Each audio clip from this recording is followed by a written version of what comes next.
প্রিয় দর্শক, আসসালামু আলাইকুম। আপনাদের প্রীতি ও শুভেচ্ছা জানিয়ে শুরু করছে আমাদের নতুন আজকের আরেকটি নতুন ভিডিও। আপনারা দেখতে পাচ্ছেন আমাদের সামনে এক বোন দাঁড়িয়ে আছে। আমরা আজকে এই বোনের বাস্তব জীবনের গল্প এখন তুলে ধরবো। আসসালামু আলাইকুম আপু। ওয়ালাইকুম সালাম ভাইয়া। নাম কি আপু আপনার? ভাইয়া প্রিয়া। প্রিয়া। প্রিয়ার নামটা তো অনেক সুন্দর। নামটা কে রাখছে আপনার? আম্মু। আম্মু রাখছে। ও প্রিয়া একটা গান আছে, গানটা আপনি জানেন? হ্যাঁ জানি। প্রেম টেম করছেন কারোর সাথে? জি না। আচ্ছা আচ্ছা। ইউটিউবে কেন আসছেন?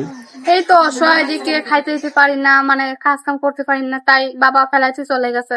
মা আছে, বাসা বাড়ি কাজ করে, মানে আমাদের সংসার চালাইতো। তখন মা অসুস্থ, তাই আমি বাসা বাড়ি কাজ করি। আচ্ছা আচ্ছা। আপনার ভাই বোন আছে আর?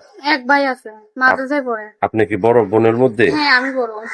এখন কি করতেছেন আপনি? এই তো বাসা বাড়ি কাজ করি। বাসা বাড়িতে কাজ করেন, এতে জি। আপনার সংসার চলে?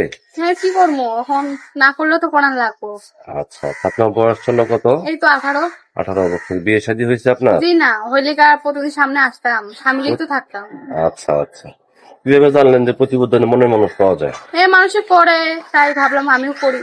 আচ্ছা ঠিক। আপনি এই প্রথম আসছেন না আগে পরে আসছেন? জি না, প্রথম। এই প্রথম আসছেন। গৃহস্থ ঘরের মেয়ে আপনি? জি।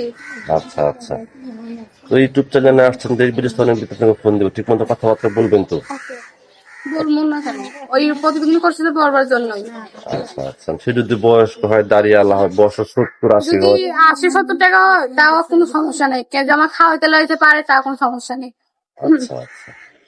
তো এই ইউটিউব চ্যানেলে আসছেন, অনেক ব্যক্তি আপনাকে ফোন দিবে, ফোন দিয়ে বলবে যে প্রিয়া আমি তোমাকে ভালোবাসি, আমি তোমাকে বিয়ে করতে চাই, আমার বয়স 65 বছর, 70 বছর, আমার বাচ্চা কাচ্চা আছে। যদি কোনো ব্যক্তি কোনো ভেবে আপনাকে সমস্যা নেই, বলে। যে আমাকে যদি মানে খাওয়াইতে লাইতে পারে, সে বুড়াও জানা, তো কোনো সমস্যা নেই। আচ্ছা আচ্ছা। আপনি আর কিছু বলতে চান দর্শকদের উদ্দেশ্যে? হম। আপনি আর কিছু বলতে চান দর্শকদের জি উদ্দেশ্যে? না, কিছু না। তো প্রিয় দর্শক, এই প্রিয়া আপুর কথাগুলো শুনলেন। ও প্রিয়া একটা গান আছে উনার নামে। যদি কোনো ব্যক্তি প্রিয়ার সাথে যোগাযোগ করতে চান, তাহলে গানটা আপনাকে শোনাবে। তো আপুকে আর কিছু বলতে চান জি না দর্শকদের ভাই, আর উদ্দেশ্যে? কিছু বলতে চাই না। রোজা আছেন আপনি? হ্যাঁ রোজা। তো প্রিয় দর্শক, এই প্রিয়া আপু রোজা আছে, আপনার সাথে ওনার সাথে ফোনে যোগাযোগ করতে পারবেন। প্রেম, ভালোবাসা, সাহায্য সহযোগিতা যদি এটা আপনাদের একান্ত ব্যক্তিগত ব্যাপার। ভাই ফোন দিয়ে ভালোভাবে কথা বলবেন, কোনো বাজে কথা বলবেন না। বাজে কথা শুনবার জন্য আমি প্রতিদিন সামনে যাই নাই। আচ্ছা আচ্ছা। তো দেশটাকে ভালোবাসেন, পাকিস্তান ভালোবাসেন। আল্লাহ হাফিজ।